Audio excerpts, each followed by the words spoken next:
Hello students, कैसे हैं आप लोग। आज की इस वीडियो में हम एक नई टॉपिक की स्टार्ट करने वाले हैं जिसका नाम है profit and gains of business और प्रोफेशन। ठीक है, ये आपकी जो डायरेक्ट टैक्स है, जो इंटर की टैक्स है, ठीक है, उसका एक बहुत ही इम्पोर्टेंट टॉपिक है। ठीक है, सीए और सीए में इंटर का बहुत ही इम्पोर्टेंट टॉपिक है। ये आपकी जो डीटी है उसका ऑलमोस्ट एक बहुत ही इम्पोर्टेंट टॉपिक जिसे हम बोल सकते हैं सबसे जो इम्पोर्टेंट टॉपिक है आपकी एग्जाम की पॉइंट ऑफ व्यू से। और अगर आप प्रैक्टिकल लाइफ में भी देखोगे तो इसका सबसे ज़्यादा यूज होता है। ठीक है, ये आपके एग्ज़ाम में ऑलमोस्ट 20 से 25 तक कवर करता है। ठीक है, बहुत ही इंपॉर्टेंट टॉपिक है। कुछ बच्चों को ये बहुत ही डिफिकल्ट लगता है, ठीक है, बहुत हार्ड लगता है, लेकिन ये बहुत ही आसान चैप्टर है। थोड़ा सा बड़ा है, ठीक है, चैप्टर थोड़ा सा बड़ा है, बहुत सारे प्रोविजंस आपको याद करने हैं। ठीक है, तो उसके सिवा कुछ नहीं है। तो हमने क्या किया है कि हम आपको कैसे पढ़ाएंगे ये टॉपिक। हम इस जो टॉपिक है पूरा जो profit and gains from business और प्रोफेशन है, जिसे शॉर्ट में पीजीबीपी बोला जाता है, ठीक है, उसे टोटली 4 पार्ट में डिवाइड कर लिया है। ठीक है, उसे टोटल 4 पार्ट में डिवाइड कर लिए। ये जो आज हम पढ़ने वाले वो पार्ट 1 है। इसके बाद हम पार्ट 2 पढ़ेंगे, पार्ट 3 पढ़ेंगे, इसके बाद पार्ट 4 भी पढ़ेंगे। ठीक है, तो इस तरह से पूरा जो चैप्टर है, इतना लंबा चैप्टर है, उसे तोड़ के 4 पार्ट में डिवाइड कर लिया है। ठीक है सर, पहले पार्ट में क्या रहेगा। पहले पार्ट में आपकी सिलेबस के लिए जो सबसे इंपॉर्टेंट टॉपिक है वो है how to calculate depreciation. Depreciation कैसे कैलकुलेट करते हैं इनकम टैक्स में, वो रहेगा, मतलब सेक्शन 32 वाला जो हम पढ़ने वाले हैं आगे इस पार्ट में रहेगा। ठीक है, और एक पार्ट में सेकेंड पार्ट में साइंटिफिक रिसर्च वगैरह के बारे में रहेगा। थर्ड पार्ट में आपकी जो प्रिजम्पटिव टैक्सेशन है 44 एडी वाला बिजनेस उसका रहेगा। फोर्थ वाला में फार्म असेसमेंट वगैरह रहेगा। ठीक है, तो इस तरह से हम एक एक पार्ट को पढ़ेंगे। तो ये पहला पार्ट है, इसमें इंट्रोडक्शन थोड़ा सा रहेगा, मतलब चार्जिंग सेक्शन के बारे में रहेगा, फिर डिप्रिसिएशन के बारे में, मेनली इन दोनों टॉपिक के ऊपर रहेगा। ठीक है, सो चलिए स्टार्ट करते हैं। धीरे धीरे पढ़ेंगे, सारे के सारे कंसेप्ट्स जो भी है सब कवर करेंगे, एक दो प्रॉब्लम भी करेंगे। ठीक है, फिर आपको इजी होता जाएगा। ठीक है, जब भी आप इस वीडियो को देख रहे हैं आप क्या करें, पहले तो डाउनलोड कर लीजिए इस वीडियो को, जो भी देख रहा है वीडियो। ठीक है, वीडियो को डाउनलोड कर लीजिए, और अगर आपको एक बार में थोड़ा सा समझ में नहीं आ रहा है, ठीक है, अगर एक बार वीडियो देख के आप सेटिस्फाइड नहीं है तो एक दो बार, दूसरी बार और तीसरी बार भी देख सकते हैं। ठीक है, पूरा फ्री है, वीडियो यूट्यूब पे है, तो आप देख सकते हो, और उससे आपका ये जो कंसेप्ट है और आपकी जो ये चैप्टर की प्रति जो डर है, ठीक है, कि पीजीबीपी बहुत ही डिफिकल्ट चैप्टर है, ठीक है, वो अब नहीं लगेगा अगर आप 2-3 बार इसे रिवाइज कर लेते हैं। ठीक है, टाइम टू टाइम रिवाइज करते रहिए। बाकी अगर कोई प्रॉब्लम होता है, ठीक है, तो मुझे कमेंट में बता सकते हैं, मैं वो आपको क्लियर कर दूंगा। ठीक है, ओके, तो सर अब बिना कुछ बात के चलिए चैप्टर स्टार्ट करते हैं। ठीक है, तो ये जो चैप्टर स्टार्ट होता है वो ये स्टार्ट होता है आप इसकी पहली जो सेक्शन है, ठीक है, इसकी जो पहली सेक्शन है चार्जिंग सेक्शन, उससे स्टार्ट होता है। ठीक है, इसकी चार्जिंग सेक्शन कौन सा है, सेक्शन 28 है पीजीबीपी का चार्जिंग सेक्शन। सेक्शन 28 क्या है, पीजीबीपी का चार्जिंग सेक्शन है। ठीक है, अब ये चार्जिंग सेक्शन क्या बोलते हैं, ठीक है, सेक्शन 28 जो है वो पीजीबीपी का चार्जिंग सेक्शन है। सर ये चार्जिंग सेक्शन बोलता क्या है, ये बोलता है कि फॉलोइंग इनकम्स, ठीक है, चार्जिंग सेक्शन में क्या दे रखा है, following incomes shall be chargeable to tax under the head profit and gains. ये जो फॉर्म है ये ऑफ होगा, OF, ओके, फ्रॉम बिजनेस और प्रोफेशन। ठीक है, क्या बोल रहे हैं कि ये जो नीचे जो इनकम्स दिया गया है, ठीक है, following incomes are be chargeable to tax under the head profit and gains from business और प्रोफेशन। ओके, इसका जो पहला वाला पार्ट आता है, पार्ट नंबर A, वो क्या बोलता है, एनी प्रॉफिट एंड गेन्स। ठीक है, कौन सी ये दे रखा है, क्या, द फॉलोइंग इनकम्स, मतलब कौन सी इनकम, ठीक है, पीजीबीपी के अंडर में आएंगे, उसका एक लिस्ट दे रखा है कि कौन सी income PGBP profit and gains of business और प्रोफेशन के अंडर में आएंगे। ठीक है, तो उसका पहला जो पॉइंट है, पहला पॉइंट क्या बोलता है, any profit and gains from business और प्रोफेशन। ठीक है, अगर कोई भी एसएससी और कोई भी पर्सन कोई भी बिजनेस करता है, कोई भी प्रोफेशन करता है, ठीक है, आप कुछ भी करिए, आप एक छोटा सा दुकान खोलिए, आप बड़े कंपनी खोलिए, छोटे कंपनी खोलिए, फार्म खोलिए, कुछ भी खोलिए, ठीक है, उसमें से जो भी आपका प्रॉफिट वगैरह होता है, ठीक है, जो भी आपका प्रॉफिट होता है, ठीक है, प्रॉफिट और गेन्स जो भी होता है वो कहाँ पे टैक्सेबल होगा, पीजीबीपी के अंडर में टैक्सेबल होगा। समझ में आया, ओके।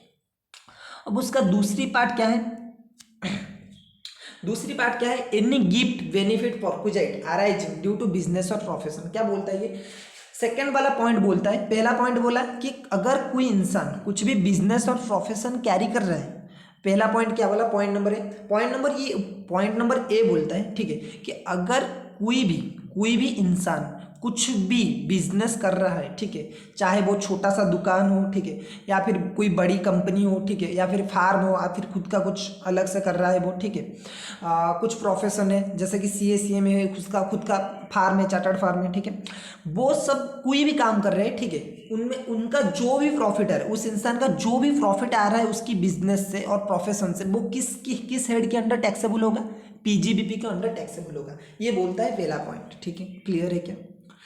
अब दूसरा पॉइंट क्या बोलता है सर, दूसरा पॉइंट बोलता है, ठीक है, दूसरा पॉइंट क्या बोल रहा है, दूसरा पॉइंट बोल रहा है कि एनी गिफ्ट, ठीक है, क्या बोल रहा है, एनी गिफ्ट, बेनिफिट और परक्विजाइट अराइजिंग ड्यू टू बिजनेस और प्रोफेशन। क्या बोलता है ये बोलता है कि अगर, जो सेकंड पॉइंट है वो क्या बोल रहा है, वो बोल रहा है कि अगर आपको बिजनेस की वजह से कुछ गिफ्ट मिला है, बेनिफिट मिला है या फिर परक्यूजाइट मिला है, अगर बिजनेस की वजह से आपको कुछ गिफ्ट्स मिला है, बेनिफिट्स मिला है और परक्यूजाइट मिला है, ठीक है, तो वो किसके अंडर टैक्सेबल होगा, पीजीबीपी के अंडर टैक्सेबल होगा। मान लो कि एक छोटा सा एग्जांपल लेते हैं, ठीक है, एक छोटा सा एग्जांपल लेते हैं, मान लो कि आप एक चार्टर्ड अकाउंटेंट हो या फिर एक कॉस्ट अकाउंटेंट हो, ठीक है, आप एक सीए हो या फिर सीएम हो या फिर सीएस हो, कोई भी हो, ठीक है, आपकी फार्म है, ठीक है, आपकी एक क्लाइंट थी, मान लो कि आप सीए सीएम सीएस कोई भी प्रोफेशन ले लो, ठीक है, आपकी एक क्लाइंट थी, बहुत बड़ी क्लाइंट थी, ठीक है, मुकेश अंबानी जैसे बहुत अमीर लोग होते हैं ना,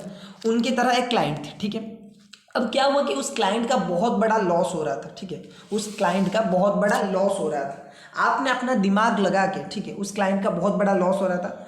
अब आप प्रोफेसर हो, ठीक है, आपकी अकाउंट्स वगैरह, अकाउंट्स, लॉ, टैक्स, इन सब में आपका ह्यूज नॉलेज है, ठीक है, तो आपने अपना दिमाग लगा के उसकी जो लॉस हो रहा था बिजनेस में, उससे क्या किया, अवॉइड कर लिया, ठीक है, उसकी लॉस को मिनिमाइज कर लिया या फिर उसका प्रॉफिट बनाया, ठीक है, उसकी लॉस को आपने कम कर दिया, ठीक है। मान लो कि 100 करोड़ का लॉस हो रहा था, आपने कुछ ऐसा किया कि उसमें से 50 करोड़ या फिर 10 करोड़ हो गया लॉस, ठीक है, मतलब 90 करोड़ का जो लॉस हो रहा था वो बच गया, सिर्फ 10 करोड़ का लॉस हुआ, ठीक है। अब वो बिजनेसमैन बहुत खुश होगा, आपको फीस तो वो देगा ही देगा, ठीक है। अगर उसने आपको गिफ्ट दिया है, ठीक है, मान लो कि आपने एक बिजनेसमैन का लॉस बहुत ज़्यादा कम कर लिया, आपकी कोई क्लाइंट था जिसका लॉस आपने बहुत ज़्यादा कम कर लिया, ठीक है, उस केस में होगा क्या, उस केस में ऐसा हुआ कि फॉर एग्जांपल मान लीजिए कि वो जो क्लाइंट था आपका, ठीक है, उसने आपका फीस तो दिया, ठीक है, फीस के बदले भी एक ऑडी का बहुत मतलब महंगी कार, एक ऑडी का 2 करोड़ का कार आपको दे दिया, भाई आपने उसका 90 करोड़ का लॉस बचा दिया ना, ठीक है। अब तो वो खुश होगा, तो 1 करोड़ का तो कार दे सकता है ना, ठीक है, तो 1 करोड़ का मान लो कि एक ऑडी का आपको कार दिया, एक ऑडी और एक BMW का कार आपको गिफ्ट किया, ठीक है। तो ये जो गिफ्ट आपको मिला, ये जो आपको गिफ्ट मिला, ठीक है, ये पर्सनल रिलेशनशिप के लिए नहीं मिला है आपको, ये जो गिफ्ट मिला है ये आपकी पर्सनल रिलेशनशिप के लिए नहीं बना है, नहीं मिला है, ठीक है। ये गिफ्ट आपको क्यों मिला है, ये गिफ्ट आपको इसलिए मिला है कि आपने बिजनेस में अच्छा किया है, ठीक है, आपने आपकी जो बिजनेस और प्रोफेशन है, ठीक है, अगर आप एक सीए में या फिर सीएस नहीं होते, ठीक है, आप एक प्रोफेशनल पर्सन नहीं होते, आपको उस एरिया में नॉलेज नहीं होता, तो आप वो लॉस को कम नहीं करवा सकते थे, ठीक है। तो ये जो गिफ्ट आपको मिला है ये ड्यू टू आपकी बिजनेस और प्रोफेशन मिला है, ठीक है, आपकी बिजनेस और प्रोफेशन जो भी है उसकी वजह से आपको ये गिफ्ट मिला है और बेनिफिट जो भी मिला है, ठीक है। तो ये जो 1 करोड़ की जो कार आपको मिली है वो कहाँ पे टैक्सेबल होगा, ठीक है, वो पीजीबीपी के अंडर इनकम माना जाएगा, ठीक है। वो जो 1 करोड़ का कार आपको मिला है उसे, हाँ, उसे इनकम टैक्स वाले बोलते हैं क्या, 1 करोड़ की जो कार मिला है ना, इनकम टैक्स वाले बोलते हैं कि ये आपकी इनकम है और ये कौन सी हेड में जाएगी, पीजीबीपी के अंडर में जाएगी। समझ में आया, ओके। अब थर्ड वाला जो पॉइंट आता है, ठीक है, पॉइंट नंबर सी, ये क्या बोलता है, ये बोलता है कि एनी अमाउंट रिसीव्ड अंडर की मैन इंश्योरेंस पॉलिसी, ठीक है, ये बोलता है कि अगर आपको की मैन इंश्योरेंस पॉलिसी से कुछ भी पैसा मिला है, ठीक है, ये क्या बोलता है कि अगर आपको की मैन इंश्योरेंस पॉलिसी से कुछ भी पैसा आपको मिला है तो वो कहाँ पे टैक्सेबल होगा, पीजीबीपी अंडर में टैक्सेबल होगा, ठीक है। अब की मैन इंश्योरेंस पॉलिसी क्या होता है सर, की मैन इंश्योरेंस पॉलिसी का मतलब होता है जो बिजनेस का एक मेन ठीक है, जो बिजनेस का एक मेन पर्सन है, ठीक है, जिसके बिना बिजनेस, जिसकी मर जाने से, ठीक है, कोई एक ऐसे इंसान है, ठीक है, की मैन हम किसे बोलेंगे, की मैनेजरियल पर्सनल, जो भी आप पढ़ते हैं KMP, ठीक है, वो एक्चुअली होते कौन है, लॉ में अगर आप डेफिनेशन देखोगे केएमपी का, तो उसमें क्या लिखा है, एमडी है, डब्ल्यूटीडी है, ठीक है, सीईओ है, सीएफओ है, एंड कंपनी सेक्रेटरी वालों को भी डाल दिया है, ठीक है। कौन से चार लोग की मैनेजरियल पर्सनल है, ठीक है, एक है एमडी, एक है डब्ल्यूटीडी, एक एमडी और डब्ल्यूटीडी है, ठीक है, सीईओ है जो चीफ एग्जीक्यूटिव ऑफिसर जो होते हैं वो है, ठीक है, देन सीएफओ है chief financial officer, okay, then उसके बाद क्या आते हैं कंपनी सेक्रेटरी वाले भी, उन्हें भी की मैनेजरियल पर्सनल माना जाता है, ठीक है। सर सीएसीए में उनका नाम नहीं आता है, ठीक है, ओके। की मैनेजरियल पर्सनल ये लोग हैं, ठीक है। अब की मैनेजरियल पर्सनल की अगर आपने इंश्योरेंस बनाई, अगर बेसिकली हम की मैनेजरियल के डेफिनेशन को छोड़ दें तो की मैनेजरियल पर्सनल जो है, की मैनेजरियल पर्सनल जो है उनका एक्चुअली उनकी मायने क्या है, की मैनेजरियल पर्सनल एक्चुअली होते कौन है, जिनके ऊपर बिजनेस डिपेंडेंट होता है, ठीक है। मान लो कि अगर हम एग्जांपल लें रिलायंस इंडस्ट्रीज की, जिसमें मुकेश अंबानी की मैनेजरियल पर्सनल है, नो डाउट कि वो एमडी है, ठीक है। तो की मैनेजरियल पर्सनल हम किसे बोलेंगे, ठीक है, जो इंसान बिजनेस की एक मेन हिस्सा है, ठीक है। अब रिलायंस का मेन हिस्सा और मेन जो इंसान है वो कौन है, मुकेश अंबानी। अगर कल को मुकेश अंबानी मर जाता है, ठीक है, अगर मुकेश अंबानी कल को ऊपर चले जाए, ठीक है, ऐसा भगवान की वजह से ऐसा नहीं हो, पर अगर ऊपर चले जाते हैं, ठीक है, सो इन दैट केस क्या होगा, जो रिलायंस की जो बिजनेस है वो पूरा का पूरा क्या हो जाएगा, पूरा का पूरा तो डाउन नहीं होगा, ठीक है, लेकिन बहुत लॉस होगा रिलायंस को, ठीक है। अभी रिलायंस इंडिया की नंबर 1 कंपनी है, अगर उसकी शेयर में 20-30% मुकेश अंबानी के मर जाने से 20-30% भी गिरावट आ जाती है ना, ठीक है, तो बहुत ह्यूज लॉस होगा इन्वेस्टर को, ठीक है, कंपनी की भी ह्यूज लॉस होगा। इसीलिए कंपनी क्या करते हैं, ठीक है, इसीलिए कंपनी जो होते हैं वो क्या करते हैं, अपनी जो की मैनेजरियल पर्सनल है उनके लिए इंश्योरेंस बनाते हैं, ठीक है। अपनी जो की मैनेजरियल पर्सनल है उनके लिए वो लोग इंश्योरेंस बनाते हैं, ठीक है। और वो इंश्योरेंस प्रीमियम सर कौन पे करता है, ऑब्वियसली कंपनी अपने हाथों से पे करता है, और उसका डिडक्शन भी मिलता है कंपनी को, आज एक्सपेंसेस वो ट्रीट होता है, ठीक है। जो भी की मैनेजरियल इंश्योरेंस का इंश्योरेंस बनाया जाएगा उसका प्रीमियम कंपनी पे करता है, ठीक है।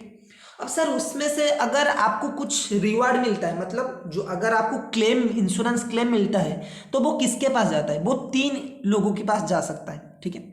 कौन कौन सी वो लोग हैं अब मैं बताता हूँ आपको, ठीक है, यही पे बता लेता हूँ।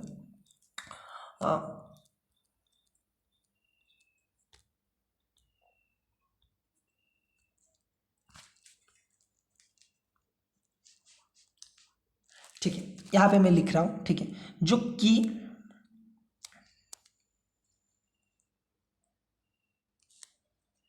जो आपका की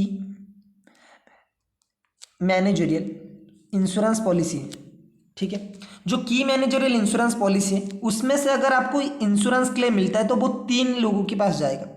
एक तो वो एम्प्लॉय के पास जा सकता है, ठीक है,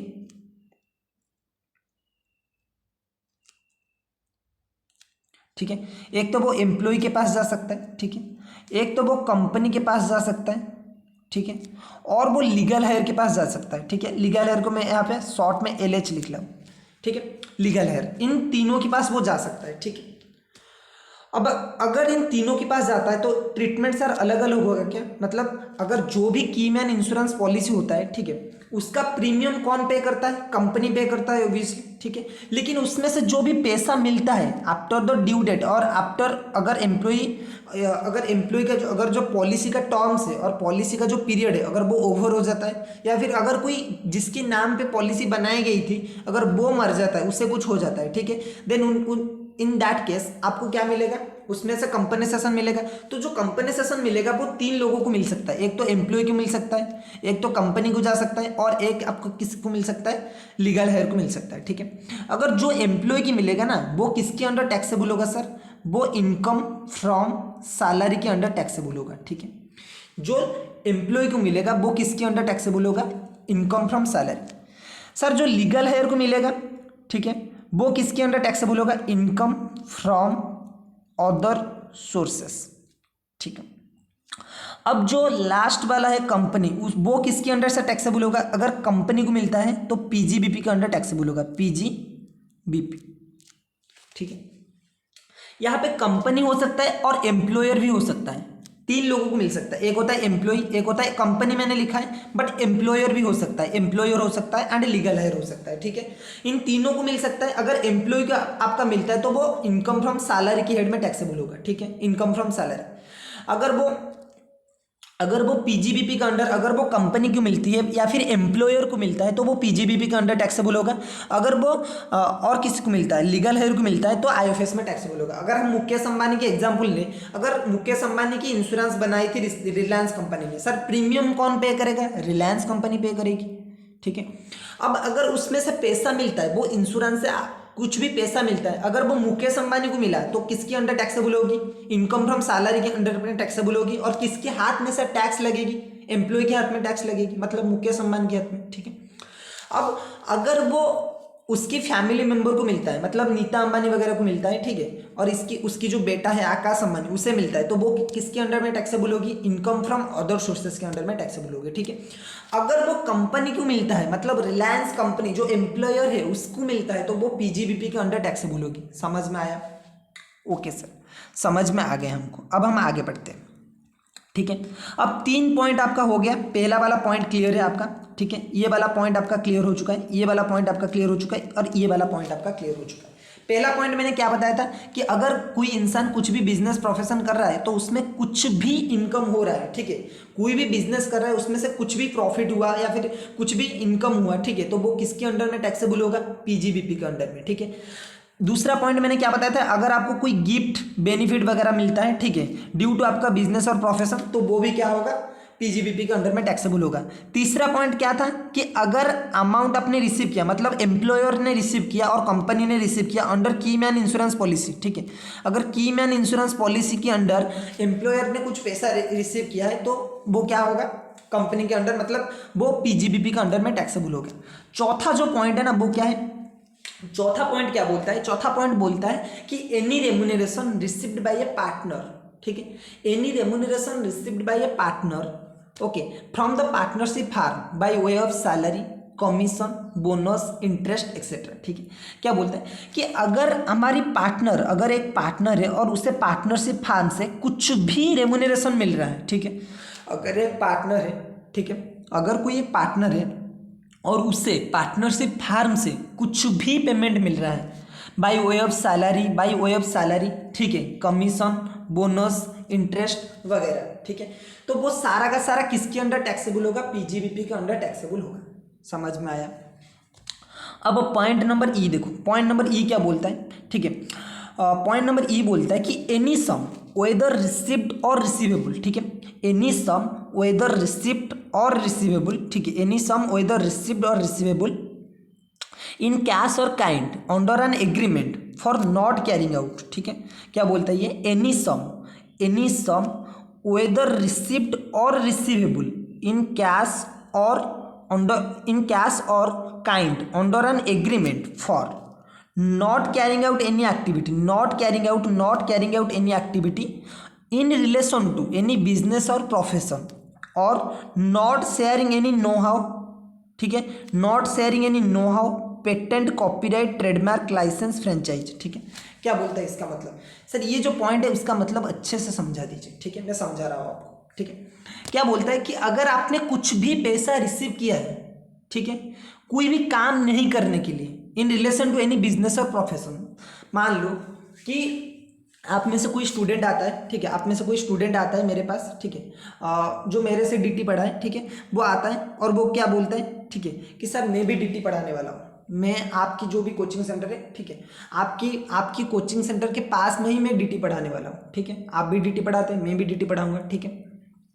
तो मैंने उससे क्या किया, मैंने रिक्वेस्ट किया उस स्टूडेंट से, मेरा एक स्टूडेंट आता है मेरे पास और आके बोलता है कि सर, वैसे पाव वगैरह छूता है और बोलता है कि सर मैं कल से डीटी पढ़ाने वाला हूँ। मैंने कहा अच्छा, कौन सी वाले स्टूडेंट्स को पढ़ाने वाला? नहीं सर, CA में बच्चों को पढ़ाऊंगा, ठीक है। मैंने कहा कहाँ पढ़ाओगे? उसने बोला आपकी बगल में, आपकी जो भी बिल्डिंग में आप पढ़ाते हो ना उसकी बगल में पढ़ाऊंगा, ठीक है, और फीस भी आपसे कम ही लूँगा, ठीक है। तो ऐसे मुझे क्या लगा, ये जब मैंने देखा, ठीक है, वो मुझे लगा कि क्या अब तो मेरा बिजनेस डाउन होगा। अरे एक डर रहता है ना कॉम्पिटिटर आने से, आपका जो कुछ भी स्टूडेंट हो, ठीक है, अगर 10-15 स्टूडेंट अगर गए, ठीक है, जो भी स्टूडेंट मेरे यहाँ से वहाँ चले गए तो मेरा तो लॉस हो जाएगा ना। तो इसीलिए मैंने क्या किया, मैंने उसे रिक्वेस्ट की ठीक है। मैंने उसे बुलाया और बोला कि यार डीटी में कुछ नहीं रखा है, ठीक है, कोई और सब्जेक्ट पढ़ा लो, एसएफएम वगैरह पढ़ा लो, फाइनल के बच्चों को पढ़ा लो, ठीक है, अकाउंट्स कॉस्टिंग वगैरह पढ़ा लो, ठीक है। उसने बोला नहीं सर मैं डीटी ही पढ़ाऊंगा, ठीक है। मैंने कहा देख डीटी मत पढ़ा, डीटी में क्या रखा है, ऐसे भी मैं गरीब इंसान हूँ, ठीक है, और तू पढ़ाएगा तो क्या होगा, ज़्यादा लॉस होगा मुझे, जो भी 2-3 स्टूडेंट आते हैं वो भी चले जाएंगे, ठीक है। तो ऐसे बहुत सारे मतलब उसके साथ डिस्कशन करने के बाद फाइनली वो राजी हो गया और बोला कि सर आप एक काम करिए, आप मुझे 10 लाख रुपए दे दीजिए, ठीक है, आप मुझे 10 लाख रुपए दे दीजिए, ठीक है, फिर मैं डीटी नहीं पढ़ाऊंगा। मैंने कहा क्या 10 लाख रुपए? उसने बोला हाँ सर, मैं डीटी पढ़ाता तो अगर 10-15 साल तक पढ़ाता तो कुछ हो जाता इनकम मेरा, अब मैं नहीं पढ़ा रहा हूँ ना तो वो मेरा लॉस है, अपॉर्चुनिटी कॉस्ट, ठीक है। उसने बोला कि सर अगर मैं पढ़ाता तो मुझे यहाँ से इनकम होता, अगर मैं वो इनकम छोड़ रहा हूँ तो अपॉर्चुनिटी कॉस्ट एक होता है ना कॉस्टिंग में, हाँ, उसके हिसाब से मुझे 10 लाख रुपए दे दीजिए। अब मैंने देखा कि यार बाकी मेरा बिजनेस में लॉस होगा अगर ये पढ़ाता है, ठीक है, तो मैंने उसे 10 लाख रुपए पेमेंट कर लिया, ठीक है। अब 10 लाख रुपए जब मैंने उसे पेमेंट किया तो उसने कुछ काम किया है क्या? नहीं, उसने मेरा कुछ काम नहीं किया है, ठीक है, उसने कुछ भी नहीं किया। वो एक एडवर्टाइजमेंट आता है ना, आपने देखा होगा 5 स्टार का, ठीक है, ईट 5 स्टार डू नथिंग, ठीक है, उसी तरह से उसने आया चुपचाप बैठ गया, ठीक है, बोला कि मैं डीटी पढ़ाने वाला हूँ, मैंने मना किया तो उसने ठीक है कहा, उसने कहा क्या ठीक है सर मैं नहीं पढ़ाऊंगा, मुझे 10 लाख रुपए दे दीजिए, ठीक है। तो जो भी अगर आप काम ना करने के लिए कुछ पैसा लेते हैं, ठीक है, अगर कोई इंसान काम ना करने के लिए कुछ पैसा ले रहा है, ठीक है, और अगर वो काम किसी बिजनेस और प्रोफेशन के लिए रिलेटेड है, ठीक है, तो वो क्या होगा, वो जो 10 लाख मैंने वो स्टूडेंट को दिया वो पीजीबीपी के अंडर टैक्सेबल हो गए, ठीक है। क्या बोला मैंने कि अगर कोई इंसान कोई भी काम ना करने के लिए कुछ पैसा लेता है, एक पर्टिकुलर काम को वो नहीं करेगा, उसकी वजह से कुछ पैसा लेते हैं, इसके लिए कुछ पैसा लेता है, ठीक है, और वो काम जो है ना वो कोई बिजनेस और प्रोफेशन में रिलेटेड है, ठीक है, तो उस इंसान के हाथ में जो जिसने पैसा लिया है उसके हाथ में क्या होगा, वो पीजीबीपी में टैक्सेबल होगा। समझ में आया? आई थिंक आप समझ गए।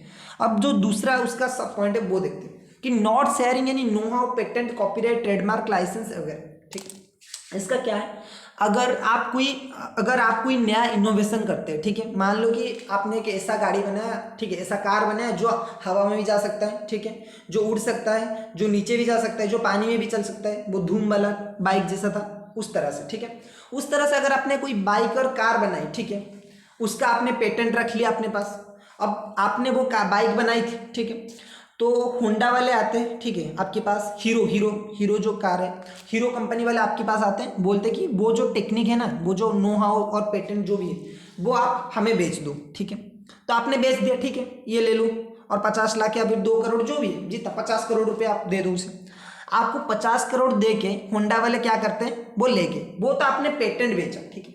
फिर हीरो वाले आए आपके पास और बोला कि वो जो कार आपने बनाई है ना, जो मतलब पानी में चल सकता है, हवा में चल सकता है, ठीक है, और लैंड में तो चल ही सकता है, ठीक है, तो तीनों वे में जो चल सकता है वो कार की जो डिजाइन है, जो पेटेंट है वो आप हमें बेच दीजिए, जो उसका टेक्नोलॉजी है वो आप हमें बेच दीजिए, ठीक है, हम आपको 50 करोड़ रुपए देंगे। तो आपने बेच दिया, ठीक है। बेच देने के बाद फिर हीरो वाले आए, ठीक है, हीरो वाले आए आपके पास, ठीक है, बोला कि एक काम करो, आपने हमें 50 करोड़ में बेचा है, हाँ, अब दूसरों किसी को मत बेचना, ठीक है।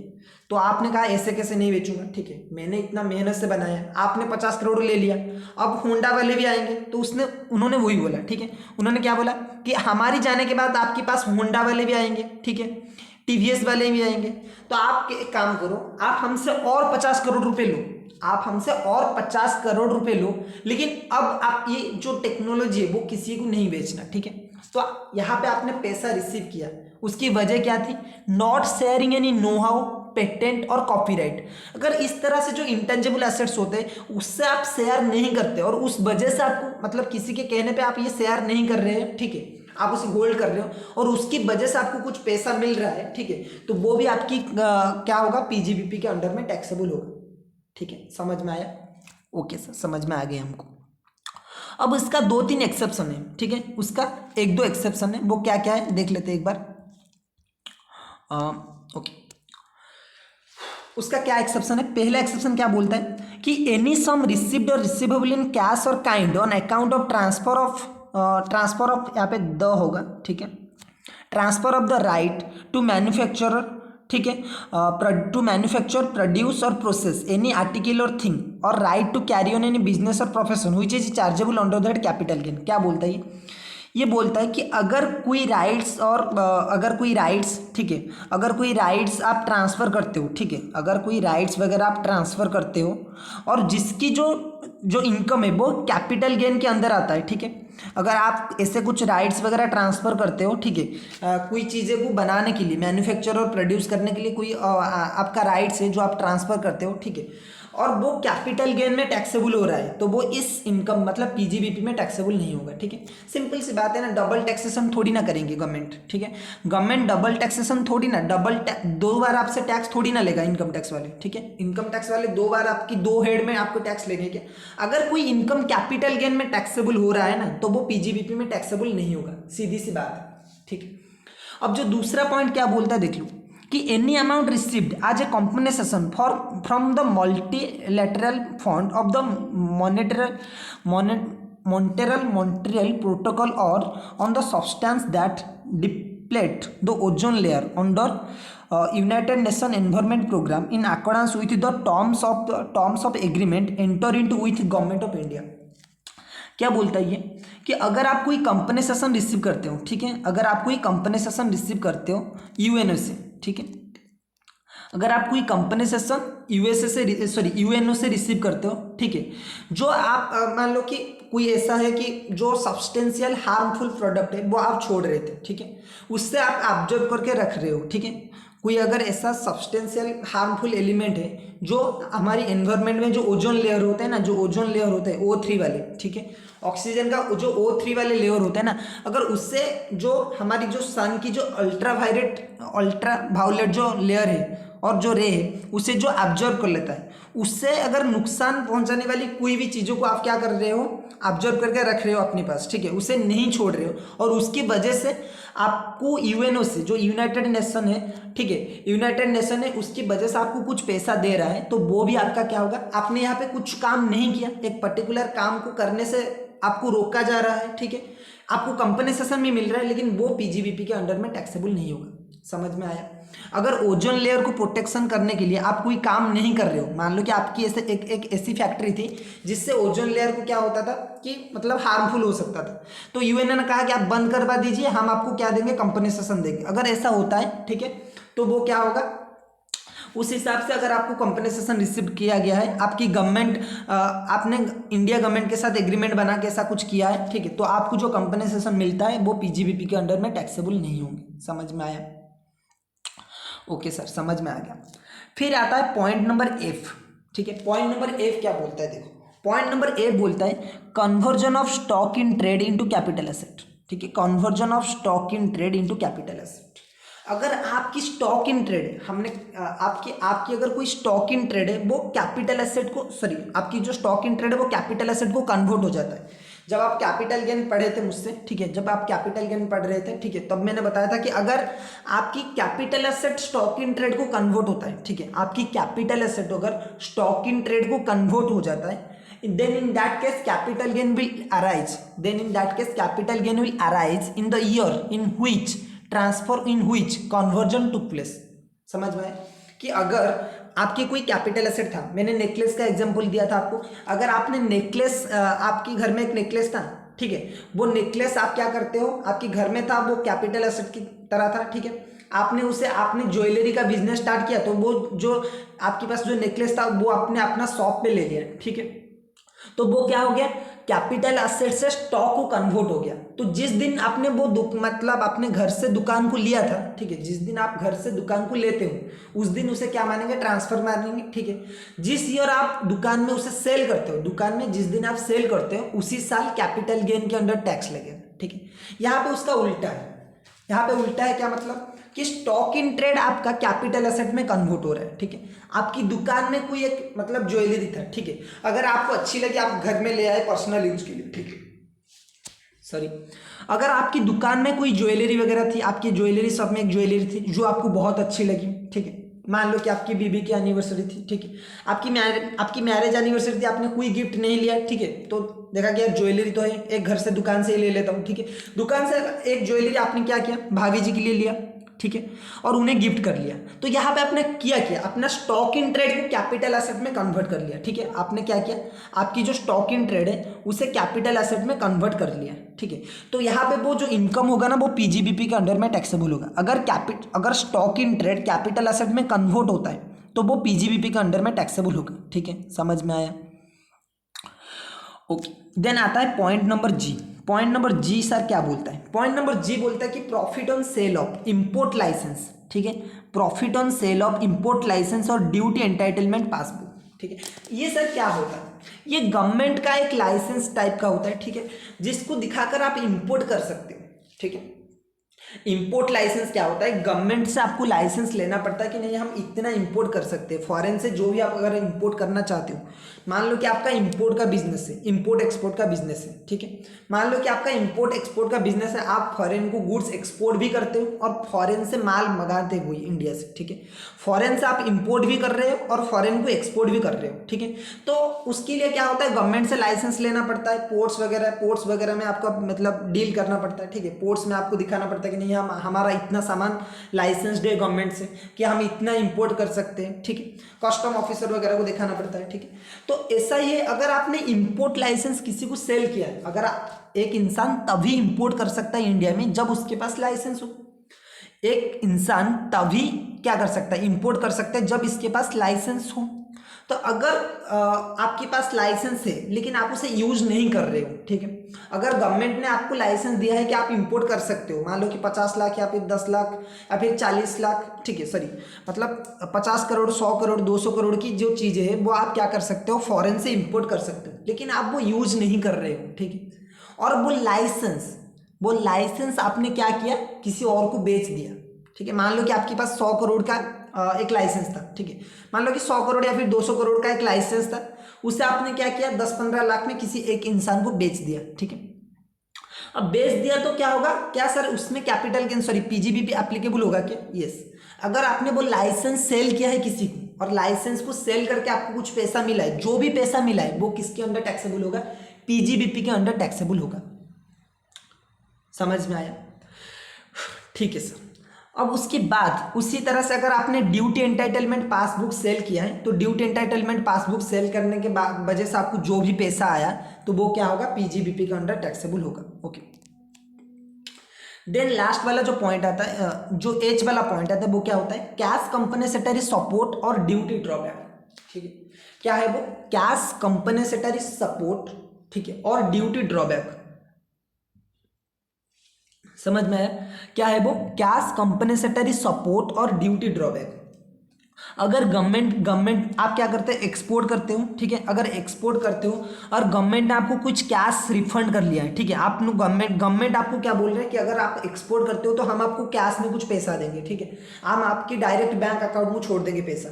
ठीक है, तो अगर आपको उस तरह से कुछ कैश पैसा मिला है, मतलब कैश कंपनसेटरी मिला है, सपोर्ट मिला है गवर्नमेंट से, और आपको ड्यूटी ड्रॉबैक मिला है, मतलब आपने टैक्स दिया था उसे क्या करता है गवर्नमेंट वापस आपको दे देता है। आपने जो भी टैक्स दे रहे, अगर आप एक्सपोर्ट करते हो तो ये सारा चीज़ें आपको बेनिफिट मिलेगा। ठीक है, अगर आप एक्सपोर्ट वगैरह करते हो तो आपको ये सब कुछ बेनिफिट मिलेगा। तो आपको अगर ड्यूटी ड्रॉबैक मिलता है तो वो भी पीजीबीपी के अंडर टैक्सेबल होगा। समझ में आया? ओके, फिर आता है point number I. Point number I क्या बोलता है कि any income derive by way of any income derive by a trade or professional or similar association from specific services perform from its members. ठीक है, क्या बोलता है ये, देखो ये वाला जो पॉइंट बोलता है ना, ये वाला बोलता है कि अगर आपने मान लो कि एक ग्रुप बनाया। ठीक है, आपने एक ऐसा एसोसिएशन बनाया मिलके 6-7 लोग आप मिलके एक क्या बनाते हो, एक ग्रुप बनाते हो। ठीक है, और उसमें क्या करते हो कि आप बोलते हो कि यार हम सामान खरीदेंगे अपनी पर्सनल यूज में लेंगे। ठीक है, हम ब्लॉक में सामान खरीदेंगे, मतलब होलसेल की तरह, मतलब होलसेलर जो होते हैं होलसेल से आप खरीद लेंगे, ह्यूज अमाउंट में ह्यूज क्वांटिटी में खरीद लेंगे। ठीक है, और वापस में हमारी मेंबर्स के लिए जो यूज करने वाला है मेंबर्स में आपस में बांट लेंगे तो हमारी प्रॉफिट होगा। अगर उस तरह से अगर आपने कुछ इनकम किया है ऐसा एसोसिएशन बना के, ट्रेड एसोसिएशन और प्रोफेशनल एसोसिएशन, ठीक है, और उसमें से आपका कुछ इनकम होता है तो वो इनकम भी किसके अंडर टैक्सेबल होगा, पीजीबीपी के अंडर टैक्सेबल होगा। समझ में आया? ओके सर, अब आगे बढ़ते हैं। ओके,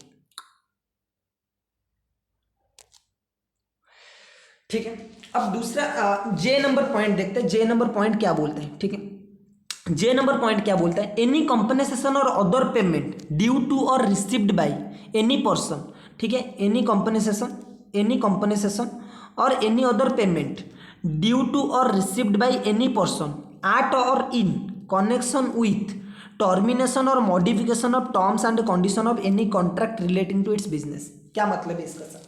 इसका मतलब सिंपल सी, मान लो कि आपने किसी के साथ बिजनेस कॉन्ट्रैक्ट किया था, मान लो कि आपने किसी के साथ बिजनेस कॉन्ट्रैक्ट किया था, ठीक है, और उस बिजनेस कॉन्ट्रैक्ट में आप कुछ मॉडिफाई कर रहे हो, ठीक है,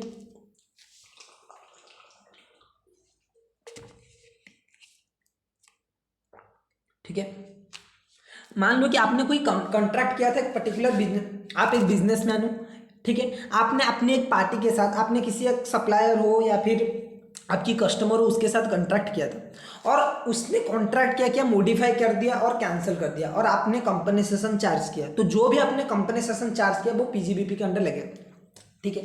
मैंने अगर आपको एक एग्जांपल दूं, मान लो कि आपका जो है, मान लो कि आपकी क्या होता है, आपकी साड़ी की दुकान है, ठीक है, मान लो कि आपका साड़ी और ड्रेस का दुकान है, ठीक है, गारमेंट्स का आपका दुकान है, ठीक है, एक बंदा आपके पास आता है, एक बंदा आपके पास आता है और बोलता है कि भैया मुझे क्या करना है कि मेरा शादी होने वाला है, ठीक है, एक मोटा सा लड़का आता है और जो बोलता है कि भाई मेरा शादी होने वाला है, ठीक है, तो मुझे ये साड़ी चाहिए, 10-15 साड़ी चाहिए, ठीक है, और मेरी जो मेहमान आने वाले हैं उनके लिए साड़ी लहंगा वगैरह सब चाहिए, लुंगी साड़ी लहंगा सब कुछ चाहिए, ठीक है, तो आप एक काम करो 10 लाख रुपए लो, ठीक है, एडवांस दे देता है, 10 लाख रुपए लो, 10 लाख रुपए लो और आप ये सारा चीज़ें जो है ना, क्या करो आप ये सारा चीज़ें मुझे शादी के दिन दे देना, ठीक है, तो आप मान जाते हो, आपने बोला ठीक है हम ये चीज़ें किसी को नहीं बेचेंगे, हम ये स्पेशल आपके लिए मंगा लेंगे, जो जो सामान हमारे पास है और जो मंगाना होगा हम मंगा लेंगे, ठीक है, और हम आपको आपकी जो शादी के एक दिन पहले क्या करेंगे, हम आपको पे कर देंगे, ठीक है, हम आपको डिलीवर कर देंगे आपका सामान, ठीक है, ऐसा आपके साथ एक कॉन्ट्रैक्ट हो जाता है, ठीक है। अब कॉन्ट्रैक्ट के बाद आप क्या करते हो ना, आपने सारा चीज़ें मंगा लिया, आपने सब कुछ रेडी कर लिया, ठीक है, शादी के एक दिन जो डेट वो इंसान आपकी जो कस्टमर है ना, जो पर्टिकुलर डेट उसने बताया था कि इसी दिन को मेरी शादी है, उसका पहले, उसकी एक दिन पहले आप दे देना सारा सामान, तो वही आपके पास दोबारा आता है, ठीक है, और बड़ा उस टाइम पे बड़ा खिला खिला होता है, ठीक है, जब कॉन्ट्रैक्ट करने के लिए आते हैं ना लोग तो बड़ी मतलब मूड में आते हैं ना, तो उस तरह से वो जब उसकी पहली बार आया था तो मूड में आया था, दूसरी बार उसका मूड ऑफ था, ठीक है, उसकी वजह क्या था, उसकी वजह की जब आपने पूछा कि भाई क्या हुआ, तो उसने बोला कि अब ये शादी नहीं हो सकती, ठीक है, तो जो लड़की थी वो किसी और के साथ भाग गई, ठीक है, जो लड़की थी वो किसी और के साथ भाग गई, ठीक है, तो भाई जितना भी सामान मैंने लिया था ना, जितने भी सामान मैंने बोला था अब वो रख लो, ठीक है, अब मैं वो क्या करूँगा, ठीक है, ना तो मेरी मेहमान आने वाले, ना तो मेरा बारात जाने वाला है, ठीक है, ना तो मेहमान आएंगे ना तो बारात जाएगा, ठीक है, तो वो जो सारा सामान होगा वो वेस्ट हो जाएगा और बड़ी मतलब हाथ पैर जोड़ के बोलता है कि भाई माइनस कर लो, तो आप क्या करते हो कि देखो मैं पैसा तो आपको लौटा दूंगा, ठीक है, लेकिन मैंने जो इतना सारा सामान मंगाया है, कुछ सामान मेरी दुकान में नहीं था, मैंने उसे बाहर से मंगाया, आपने बोला था बनारसी साड़ी चाहिए तो मोदी जी के यहाँ से बनारस से मंगाया, ठीक है, आपने बोला था कश्मीर का जो चादर मतलब ये चाहिए, साल चाहिए, वो सब मैंने मंगाया था, ठीक है, तो उसकी बहुत सारी मेरा खर्चा हो रहा है, ठीक है, तो वो मुझे मैं कंपनसेशन दूंगा, ठीक है, और दोबारा क्या है कि आपने जो जो सामान बोला था मैं किसी और को बेचने वाला था तो उसमें भी मेरा लॉस हुआ, ये सब बता के आप एक कंपनसेशन चार्ज करते हो, ठीक है, आपने बोला कि अगर आपने 10 लाख रुपए दिया था अब मैं आपको 9 लाख रुपए ही लौटाऊंगा, ठीक है, 1 लाख रुपए मैं आपसे रख रहा हूँ, ठीक है, तो ये जो 1 लाख रुपया आपने रखा, ठीक है, 1 लाख रुपया अगर आपने अपने बिजनेस में रखा है, अपने कंपनसेशन चार्ज किया है, तो वो एक आपके लिए इनकम है, तो वो कहाँ पे टैक्सेबल होगा, पीजीबीपी के अंडर में टैक्सेबल होगा। समझ में आया? समझ में आया क्या आपको? ओके सर, समझ में आ गया। अब हम जानते कि ये जो बिजनेस है, पीजीबीपी का मतलब क्या है, profit and gains of business और प्रोफेशन। सर ये बिजनेस का मतलब क्या है, ये प्रोफेशन का मतलब क्या है, ये बिजनेस क्या है, ये प्रोफेशन क्या है, वो हम पढ़ने वाले, ठीक है। सो बिजनेस का मतलब सिंपल से डेफिनेशन देता है, कोई इतना हार्डकोर डेफिनेशन नहीं है। बिजनेस का मतलब ये क्या बोलते हैं कि एनी ट्रेड, कॉमर्स और मैन्युफैक्चर, ठीक है, क्या बोलते हैं, एनी ट्रेड, कॉमर्स और मैन्युफैक्चर। बिजनेस का मतलब क्या बोलते हैं ये लोग, एनी ट्रेड, कॉमर्स और मैन्युफैक्चर। और क्या बोलते हैं, एनी ट्रेड, कॉमर्स और मैन्युफैक्चर और एनी एडवेंचर और concern in nature of trade, commerce और मैन्युफैक्चर, ठीक है। अगर आप ट्रेड करते हो, कॉमर्स करते हो, ठीक है, मतलब ट्रेड वगैरह वही सेम होता है, आपने खरीदना बेचना करते हो या फिर कुछ चीज़ें बनाते हो तो उसे भी बिजनेस बोलेंगे। अगर आपकी कुछ ऐसा फैक्ट्री वगैरह है in the nature of trade, commerce, manufacture, वो भी हम क्या बोलेंगे, बिजनेस बोलेंगे, ठीक है। सिंपल सा डेफिनेशन है, कभी भी आपके एग्जाम में डेफिनेशन वगैरह नहीं आता, ठीक है, सिर्फ एक बार देख लेना, कोई प्रॉब्लम नहीं। जो आप मैनेजमेंट में पढ़े रहते हो ना, ठीक है, business is an economic activity, ठीक है, डूइंग रेगुलरली इंटरवल, वो सब आप डेफिनेशन भी बिजनेस का याद कर सकते हो, ठीक है। ऐसा कोई मतलब डिटेल डेफिनेशन नहीं है। अब प्रोफेशन का मतलब क्या है, ठीक है, इसमें लिखा है प्रोफेशन का मतलब क्या है, देख लेते एक बार। प्रोफेशन इंक्लूड्स वोकेशन, ठीक है, profession includes vocation. For any profession a person must have some intellectual knowledge, ठीक है, must have some intellectual knowledge, intellectual or manual skill on the basis of some special learning and qualification gather through past training or experience. Example क्या है इसका, CS, CMA, CS, doctor, lawyer वगैरह वगैरह जो भी है, ठीक है, ओके। तो प्रोफेशन का मतलब क्या है, सिंपली ये बोलता है कि प्रोफेशन का मतलब है वोकेशन। अब सर वोकेशन का मतलब क्या है, यहाँ पे रेड में लिखा है ना, उसकी मतलब हम बाद में पढ़ेंगे, ठीक है। वोकेशन का मतलब क्या है इसकी जस्ट बाद में पढ़ेंगे, ठीक है। Profession includes vocation for any profession. Professional बनने के लिए ना आपकी दो चीज़ों की जरूरत है। प्रोफेशनल बनने के लिए आपके पास दो चीज़ों की जरूरत है। एक तो आपके पास एक स्पेशल नॉलेज होना चाहिए, एक स्पेशल एरिया में नॉलेज होना चाहिए, एक्सपर्टाइज नॉलेज होना चाहिए उस एरिया में। एंड सेकेंड जो है वो क्या है कि आपके पास एक डिग्री होना चाहिए, आपके पास नॉलेज होना चाहिए पर्टिकुलर एरिया में, और आपके पास डिग्री होना चाहिए, तब आप एक क्या बनोगे, प्रोफेशनल बन सकते हो, ठीक है। जो भी लोग जो सेफ बनते हैं, ठीक है, जो प्रोफेशनल सेफ से, तो उनके पास डिग्री होता है, ठीक है, और उनके पास स्किल भी होता है, मैनुअल और टेक्निकल स्किल भी होता है, इंटेलेक्चुअल स्किल भी हो सकता है। जैसे कि प्रोफेसर बनने के लिए आपको मैनुअल स्किल्स की जरूरत नहीं है, ठीक है। आप अगर एक टीचर बनना चाहते हो तो आपकी पढ़ाने का जो स्टाइल है, इंटेलेक्चुअल नॉलेज जो है, वो आपकी स्किल है, ठीक है। और अगर आपके पास एक डिग्री है, मान लो कि आप CA के बच्चों को पढ़ाते हो, अगर आप खुद एक चार्टर्ड अकाउंटेंट हो तो आप एक प्रोफेशनल हो, ठीक है। या फिर आपने कुछ डॉक्टरेट किया, मतलब PhD वगैरह कर रखा है, तो वो भी आप हो सकते हो, ठीक है। उसी तरह से अगर आपको एक डॉक्टर बनना है तो आपके पास मेडिकल की डिग्री होना चाहिए, ठीक है, MBBS वगैरह की डिग्री होना चाहिए, और आपका मतलब जो ट्रेनिंग आपने लिया होगा पास्ट में, ये जो ट्रेनिंग और एक्सपीरियंस लिखा है ना, इसका मतलब क्या है, वो जो आप आर्टिकल से वगैरह करते हो, CA CMA में जो आप आर्टिकल बनते हो ना, वो वही तो है ना ट्रेनिंग। 3 साल की कड़ी मेहनत, 200 रुपये मतलब 2000 रुपये में, ठीक है, 1000-2000 रुपये में जो काम करते हो, वो आपके पास ट्रेनिंग भी है, मतलब एक्सपीरियंस भी है, आपके पास नॉलेज भी है, और आपके पास एक डिग्री है। तो ये जो 3 चीज़ें अगर आपके पास है तो आप एक प्रोफेशनल हो सकते हो, ठीक है। अब सर वोकेशन का मतलब क्या है, ठीक है। अब वोकेशन का मतलब क्या है देख लीजिए एक बार। वोकेशन का मतलब क्या है, ठीक है। Vocation implies natural ability of a person to do some particular work like acting, singing, dancing, ठीक है। क्या बोलता है, वोकेशन का मतलब एक नेचुरल एबिलिटी है, ठीक है। वोकेशन के लिए कुछ डिग्री नहीं चाहिए, वोकेशन एक नेचुरल एबिलिटी एक पर्सन का है to do some particular work, ठीक है।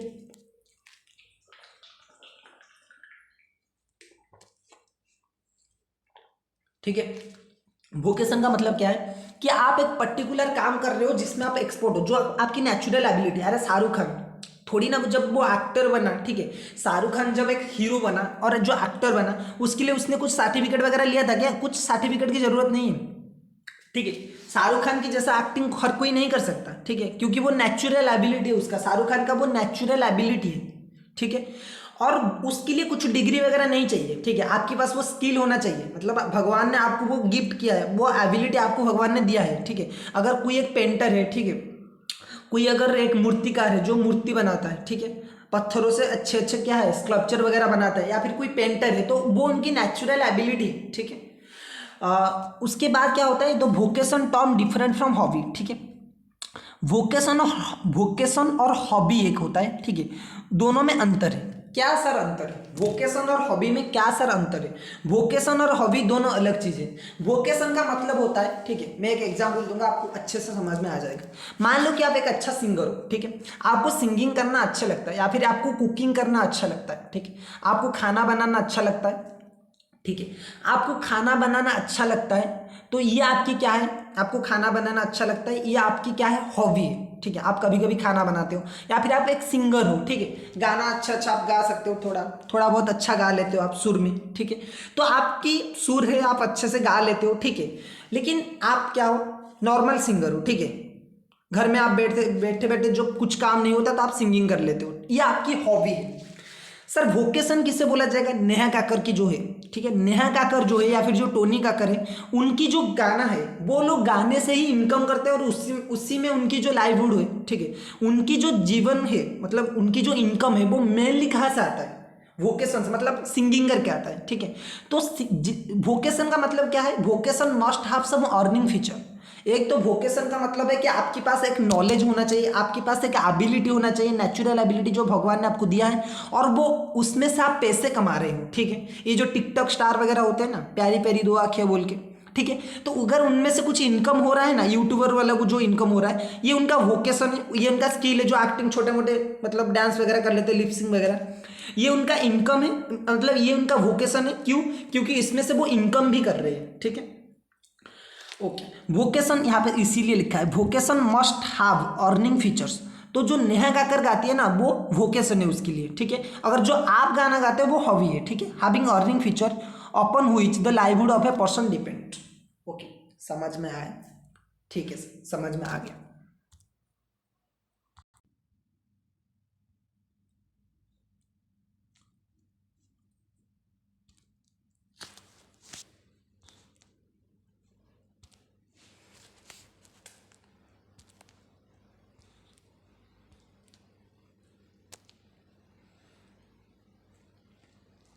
ओके, देन हम पढ़ने वाले कुछ इंपॉर्टेंट नोट्स के बारे में। कुछ नोट्स जो है वो आपको याद रखने हैं। ठीक है, क्या क्या सर ये इंपॉर्टेंट नोट्स हैं, देख लेते हैं एक बार।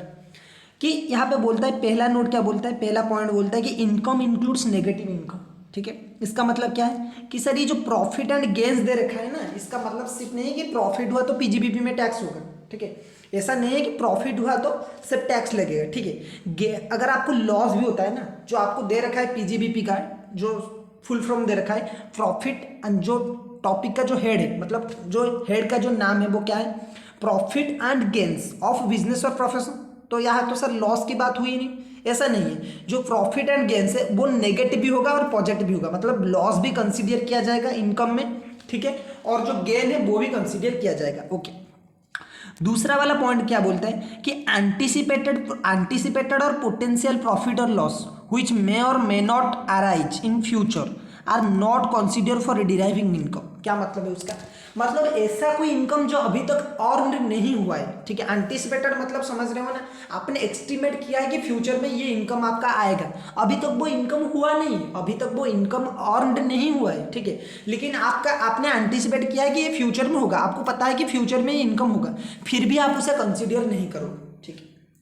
फिर भी आप उसे क्या करोगे, कंसिडर नहीं करोगे। समझ में आया, कोई भी फ्यूचर का प्रॉफिट एंड लॉस आप कंसिडर नहीं करोगे जो अभी तक इनकम नहीं हुआ है। ठीक है, थर्ड पॉइंट क्या बोलता है, ये थर्ड पॉइंट बोलता है कि बिजनेस और profession must be carried on during the previous year. ठीक है, क्या बोलता है कि ये जो बिजनेस एंड प्रोफेशन है वो इस साल कैरी ऑन होना चाहिए, ये इतना इंपॉर्टेंट पॉइंट नहीं है। ठीक है, फोर्थ नंबर पॉइंट क्या बोलते हैं, there is no difference between legal और illegal business from the income tax point of view.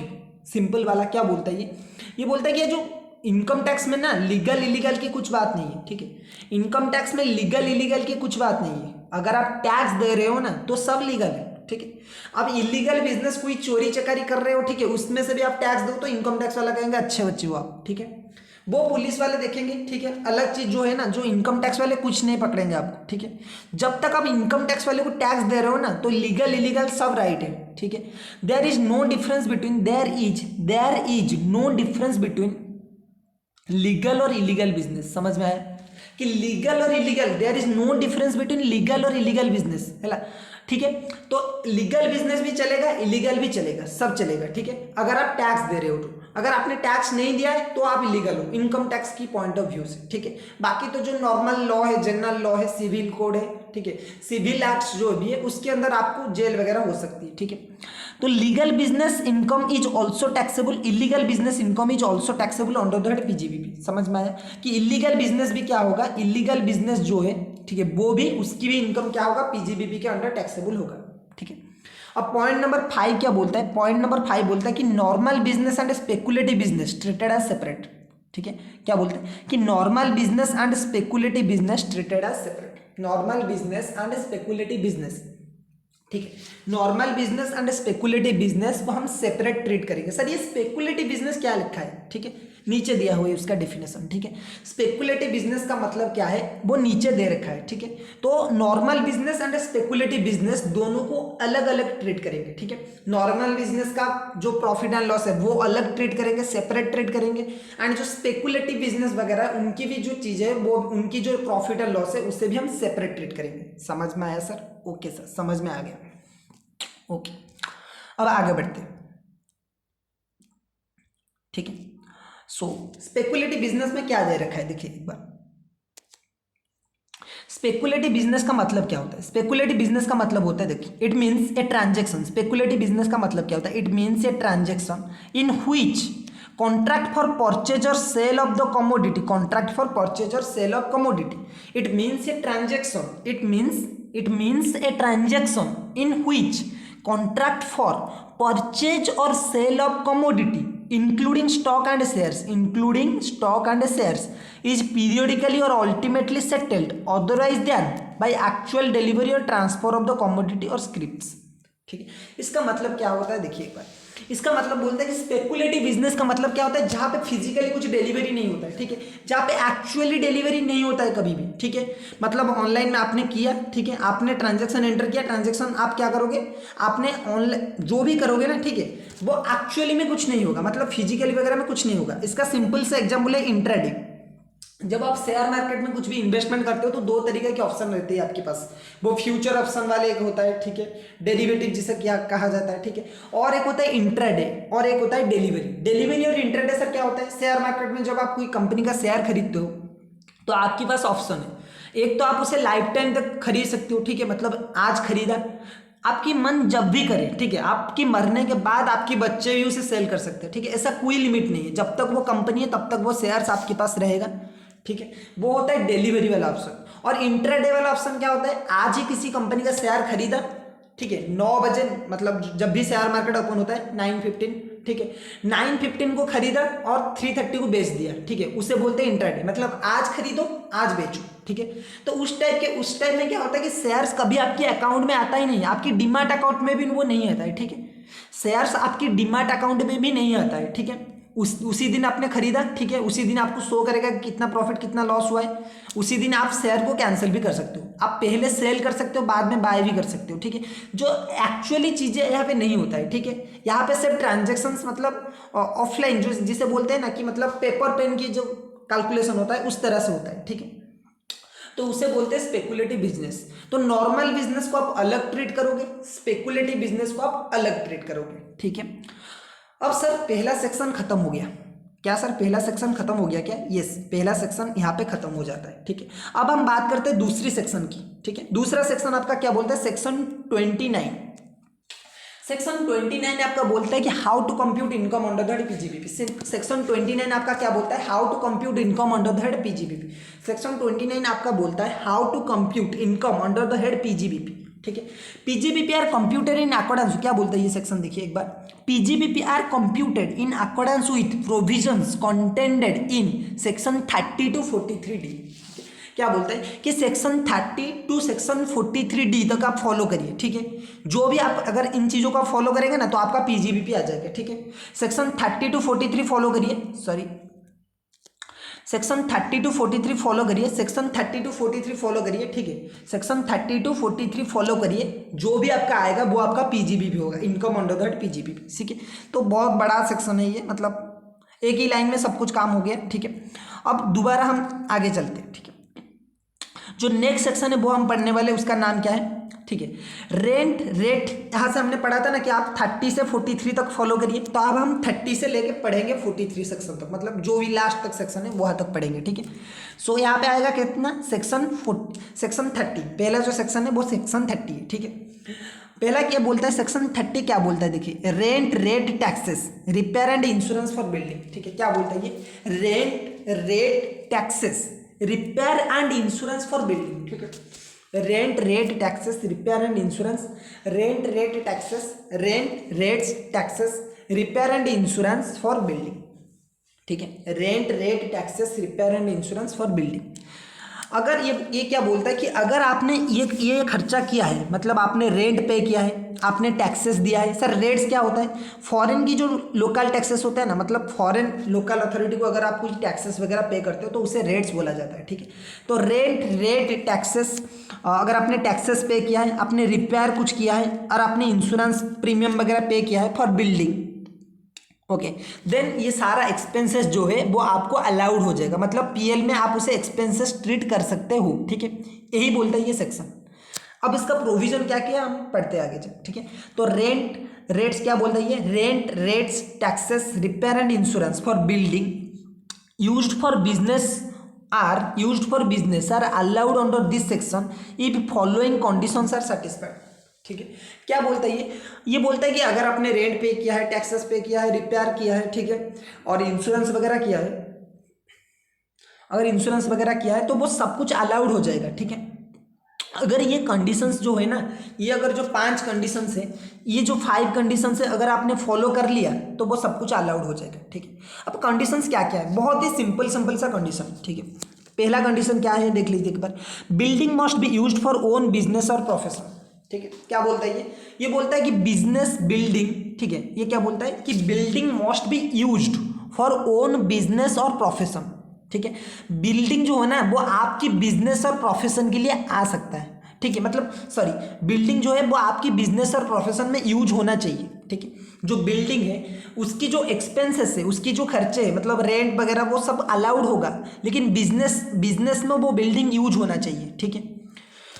ये पॉइंट क्या दिया कि बिल्डिंग में भी owned or hire bye employ, ठीक है, मतलब बिल्डिंग में भी ओन्ड और हायर बाय, यहाँ पे एम्प्लॉय लिखा है बट यहाँ पे एम्प्लॉय नहीं होगा, ठीक है। यहाँ पे सर क्या होगा? बिल्डिंग में भी owned or hire by the assessee, ASS, ठीक है। यहाँ पे आप एसएससी लिख सकते हो, ठीक है। Building must be used for own business और प्रोफेशन, बिल्डिंग में भी owned or hire by the SSC, ठीक है। मतलब क्या अगर बिल्डिंग जो होना चाहिए ना वो भाड़े की भी चलेगी, ठीक है, क्योंकि इसीलिए तो रेंट है ना। अरे खुद की बिल्डिंग होगा तो थोड़ी ना रेंट आएगा, ठीक है। तो अगर आपने भाड़े पे बिल्डिंग लेके बिजनेस कर रहे हो तो उसका रेंट भी आपको अलाउड होगा, ठीक है। लेकिन मतलब जो इंपॉर्टेंट पॉइंट है वो क्या है कि जो बिल्डिंग आप यूज कर रहे हो वो बिल्डिंग जो है वो यूज होना चाहिए बिजनेस और प्रोफेशन में, ठीक है। अब जो दूसरा पॉइंट है वो क्या है? Such expenditure must be real and revenue in nature, ठीक है। ये जो एक्सपेंडिचर है ना, जो एक्सपेंसेस आप दिखा रहे हो वो एक्चुअल में होना चाहिए बेटा, ठीक है। क्या है बोलता है ये कि अगर ये जो एक्सपेंडिचर आप दिखा रहे हो, ठीक है, ये जो एक्सपेंडिचर आप क्लेम कर रहे हो कि ये एक्सपेंस होना चाहिए वो एक्चुअली में होना चाहिए। ऐसा नहीं है कि आप फिक्टिशियस शो कर रहे हो या फिर जो नोशनल एक्सपेंडिचर है वो शो कर रहे हो। आप अगर टैक्सेस, इंश्योरेंस प्रीमियम वगैरह एक्चुअली पे किए हो गवर्नमेंट को, ठीक है, अगर आपने इंश्योरेंस कंपनी को इंश्योरेंस प्रीमियम पे किया है तो वो अलाउड होगा। मतलब रेवेन्यू वाला अलाउड होंगे, मतलब कैपिटल एक्सपेंडिचर अलाउड नहीं होगा, ठीक है। जो अगर बड़ा एक्सपेंडिचर है, कैपिटल एक्सपेंडिचर, वो अलाउड नहीं होगा। और जो रेवेन्यू एक्सपेंडिचर अलाउड होगा वो भी एक्चुअली अगर जो हुआ है, मतलब जो रियल है वो अलाउड होगा, ठीक है। उसके बाद थर्ड पॉइंट क्या देता है देख लो कि capital repairs of the building are not allowed to the assessee but assessee can claim depreciation on the same, ठीक है। क्या बोलता है ये बोलता है कि कैपिटल रिपेयर जो है, यहाँ पे हमने पढ़ा कि रेवेन्यू नेचर का एक्सपेंडिचर से अलाउड होगा, तो सर जो कैपिटल रिपेयर है उसका क्या करें? कैपिटल रिपेयर क्या होगा? अलाउड नहीं होगा, ठीक है। Capital repair of the building are not allowed to assessee but the assessee can claim depreciation on the same. समझ में आया? ओके, मतलब क्या है? मतलब आप डेप्रिसिएशन ले सकते हो, ठीक है। मान लो कि आप मैं छोटा सा एक बना रहा हूँ, ठीक है। यहाँ पे मैंने एक बिल्डिंग बनाई, मान लो कि ये एक मेरा बिल्डिंग है, ठीक है। इसमें आप क्या करते हो? एक मेजर रिपेयर करते हो और उसमें और एक फ्लोर बना लेते हो, ठीक है। अब ये पहले का वैल्यू कितना था? 20 लाख रुपीज, 20 लाख, 20 लाख, ठीक है। अब ये जो ऊपर आपने कंस्ट्रक्ट किया है इसकी वैल्यू मान लो आ जाता है कि 8 लाख रुपीज, 8 लाख रुपए, ठीक है। तो ये आपको 1 साल में अलाउड नहीं होगा। समझ में आ रहा है? ये जो 8 लाख रुपए है ना, 8 लाख रुपीज जो है आपके पास, ये 1 साल में आपका अलाउड नहीं होगा बेटा। ये पूरा का पूरा 1 साल में अलाउड नहीं हुआ, क्योंकि ये जो आपने फ्लोर बनाया है इसके ऊपर जो ये एक मेजर वाला कंस्ट्रक्शन किया है, मतलब कोई अगर नया फ्लोर बनाया है, ठीक है, तो वो एक दिन एक साल में आप पूरा बेनिफिट नहीं लोगे, ठीक है, तो एक ही ईयर में वो अलाउड नहीं होगा। तो वो क्या होगा, इन दोनों की वैल्यू आप मिला सकते हो, ठीक है, समझ में आ रहा है? इन दोनों की वैल्यू आप क्या करोगे, इन दोनों को आप मिला सकते हो, और मिला के आप क्या करोगे, इन दोनों को मिला के टोटल जो 28 लाख रहेगा, ठीक है, जो भी 28 लाख रहेगा टोटल, उसके ऊपर आप डिप्रिसिएशन क्लेम कर सकते हो। समझ में आया? जो 28 लाख रहेगा उसके ऊपर आप क्या कर सकते हो, डिप्रिसिएशन क्लेम कर सकते हो। समझ में आया? ओके सर, आ गया समझ में, ठीक है। अब आगे बढ़ते हैं।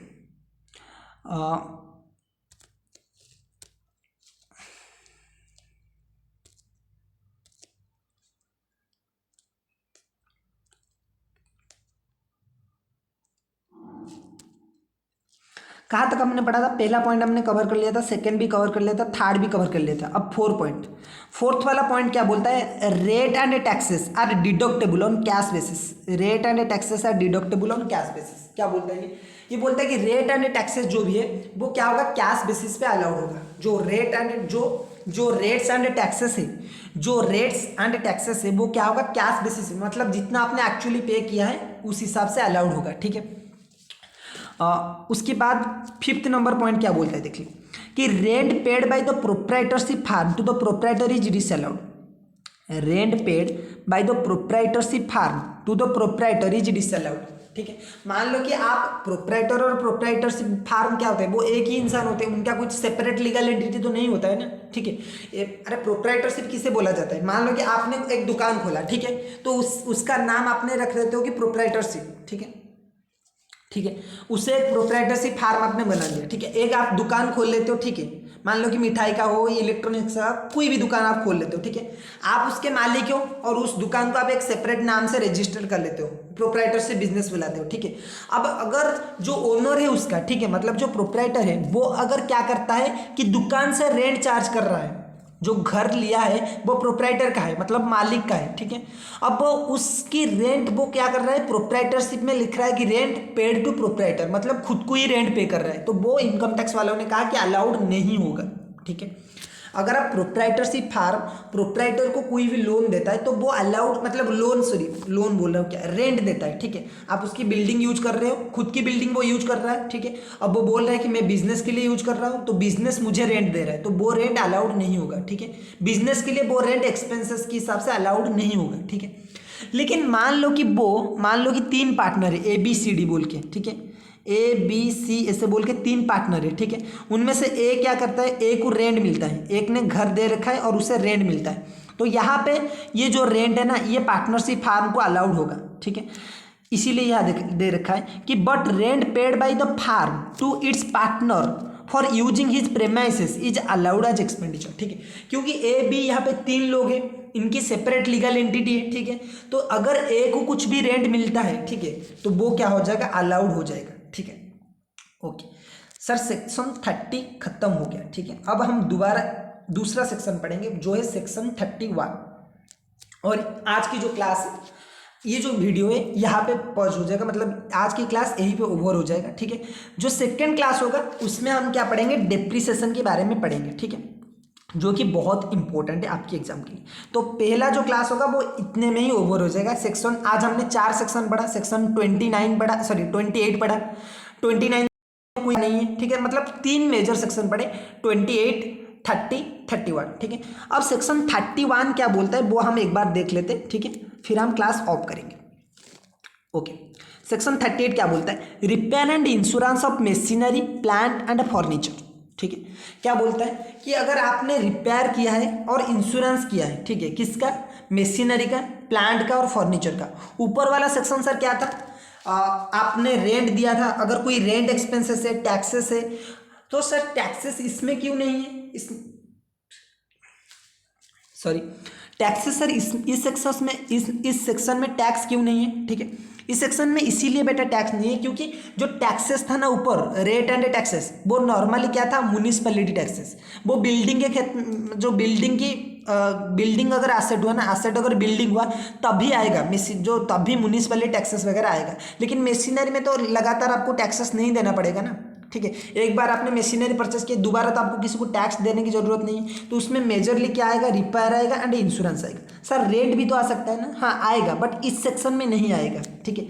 सेक्शन 31 में वो रेंट नहीं आएगा, हम आगे पढ़ने वाले, ठीक है। तो सेक्शन का नाम क्या है, मतलब सेक्शन में मेजर कंटेंट्स क्या क्या है, repairs and insurance of machinery plant and furniture, ठीक है। क्या है, repairs and insurance, repairs and insurance of, repairs and insurance of machinery plant and furniture, ठीक है। तो पहला पॉइंट क्या आता है, repair and insurance of machinery, repair and insurance of machinery plant furniture are allowed as deduction if following conditions fulfilled. बोलता है कि अगर ये कंडीशन आपने फुलफिल किया है ना तो अलाउड हो जाएगा। सर पहला कंडीशन कौन है, जो वहाँ पे था, asset must be used for business और प्रोफेशन। जो भी मशीनरी है, प्लांट है या फिर फर्नीचर है, वो बिजनेस के लिए यूज होना चाहिए, पहला पॉइंट। दूसरा पॉइंट सर क्या है, only current repairs are allowed as deduction, ठीक है। मतलब सिर्फ रेवेन्यू नेचर का एक्सपेंसेस जो है ना, ओनली रेवेन्यू एक्सपेंसेस वो अलाउड होंगे, ठीक है। थर्ड नंबर पॉइंट क्या आता है, थर्ड नंबर पॉइंट बोलता है कि जो कैपिटल रिपेयर्स है वो अलाउड नहीं होंगे, लेकिन सेम अभी अभी मैंने जो डिस्कस किया था कि वो क्या हो जाएगा, कॉस्ट में ऐड हो जाएगा एंड उसके ऊपर हम डिप्रिसिएशन ले सकते हैं। समझ में आया। अब फोर्थ नंबर देख लो, फोर्थ नंबर आपका क्या बोलता है, only repairs and insurance of the machinery plant and furniture. क्या बोलता है, only repairs and insurance of machinery plant and furniture is cover under this section, ठीक है। Rent paid for use of asset is allowed as deduction under section 37, ठीक है। क्या बोलता है कि इसी सेक्शन में क्या अलाउड होगा, रिपेयर एंड इंश्योरेंस। जो रेंट है ना, रेंट अगर कोई इंसान अगर भाड़े पे मशीनरी लेके, कोई इंसान अगर भाड़े पे मशीनरी और प्लांट वगैरह लेके, ठीक है, बिजनेस कर रहा है, तो उससे भी एक्सपेंसेस अलाउड किया जाएगा। जो रेंट वो पे करता है वो अलाउड किया जाएगा, ठीक है, लेकिन वो अंडर सेक्शन, मतलब सेक्शन 37 के अंडर अलाउड किया जाएगा। समझ में आया, ठीक है। सो यहाँ तक जो भी था, अगर यहाँ पे कुछ डाउट है तो आप कमेंट में बता सकते हो, ठीक है। और ठीक है, तो यहाँ आज की जो क्लास है वो, आज की क्लास में 3 हमने इंपॉर्टेंट सेक्शन पढ़े, सेक्शन 28, सेक्शन 30, सेक्शन 31। नेक्स्ट जो क्लास होगा उसमें हम डेप्रिसिएशन के बारे में पढ़ने वाले, कैसे डेप्रिसिएशन कैलकुलेशन होता है, ठीक है। तो ठीक है, आज की क्लास के लिए बस इतना ही, ठीक है। Thank you.